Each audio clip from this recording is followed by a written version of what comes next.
ಇಂಧನ ಇಲಾಖೆ ಅಕ್ಷರಶಃ ಗ್ರಾಹಕರ ಜೇಬಿಗೆ ಕನ್ನ ಹಾಕೋಕೆ ಮುಂದಾಗಿದೆ.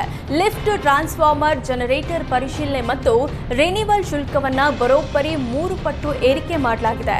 ವರ್ಷಕ್ಕೆ 1,000 ರೂಪಾಯಿ ಇದ್ದ ಲಿಫ್ಟ್ ಪರಿಶೀಲನೆ ದರವನ್ನ 8,000 ರೂಪಾಯಿಗೆ ಏರಿಸಲಾಗಿದೆ.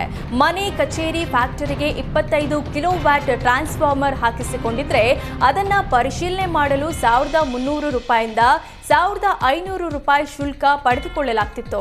ಆದರೆ ಈಗ ಆ ದರವನ್ನ 3ರಿಂದ 5,000 ರೂಪಾಯಿಗೆ ಏರಿಕೆ ಮಾಡಲಾಗಿದೆ. 5ರಿಂದ 10 ಕಿಲೋ ವ್ಯಾಟ್ನ ಸಣ್ಣ ಜನರೇಟರ್ ಪರಿಶೀಲನೆ ಮತ್ತು ರಿನಿವಲ್ಗೆ 2,000 ರೂಪಾಯಿ ಪಡೆಯಲಾಗ್ತಿತ್ತು. ಆದ್ರೀಗ ಆ ಶುಲ್ಕವನ್ನ 5ರಿಂದ 8,000 ರೂಪಾಯಿಗೆ ಏರಿಕೆ ಮಾಡಲಾಗಿದೆ. ರೈತರ IP ಸೆಟ್ 25 ಕಿಲೋ ವ್ಯಾಟ್ಗೆ 3,000 ಇತ್ತು, ಈಗ 11,800ಕ್ಕೆ ಏರಿಕೆ ಮಾಡಲಾಗಿದೆ.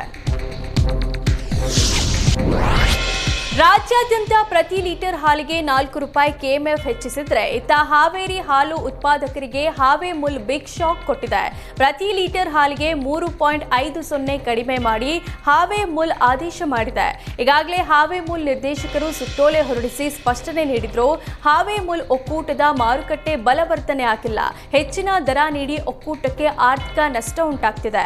ಒಕ್ಕೂಟದ ಆರ್ಥಿಕ ನಷ್ಟ ಕಡಿಮೆ ಮಾಡಲು ಈ ನಿರ್ಧಾರ ಅಂತ ಹಾವೇ ಮುಲ್ ನಿರ್ದೇಶಕರು ತಿಳಿಸಿದ್ರು. ಮೈಸೂರಿನ HD ಕೋಟೆ ತಾಲೂಕಿನ ಐಸ್ ಕ್ರೀಂ ಘಟಕಗಳ ಮೇಲೆ ಆಹಾರ ಸುರಕ್ಷತಾ ಅಧಿಕಾರಿಗಳು ದಿಢೀರ್ ದಾಳಿ ನಡೆಸಿದ್ದಾರೆ. ಹ್ಯಾಂಡ್ ಪೋಸ್ಟ್ ಮತ್ತು ಹಂಪಾಪುರ ಗ್ರಾಮದಲ್ಲಿ ದಾಳಿ ಮಾಡಿ ಕಂಪನಿಯ ಐಸ್ ಕ್ರೀಂಗಳನ್ನು ಪರಿಶೀಲನೆ ಮಾಡಿದ್ರು.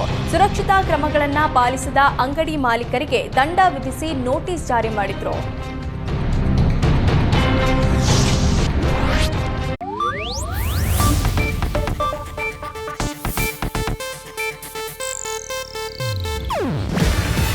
ಇದು ಏಷ್ಯಾನೆಟ್ ನ್ಯೂಸ್ ನೆಟ್ವರ್ಕ್ ಪ್ರಸ್ತುತಿ. ನೀವು ನೋಡ್ತಿದ್ದೀರಾ ಏಷ್ಯಾನೆಟ್ ಸುವರ್ಣ ನ್ಯೂಸ್.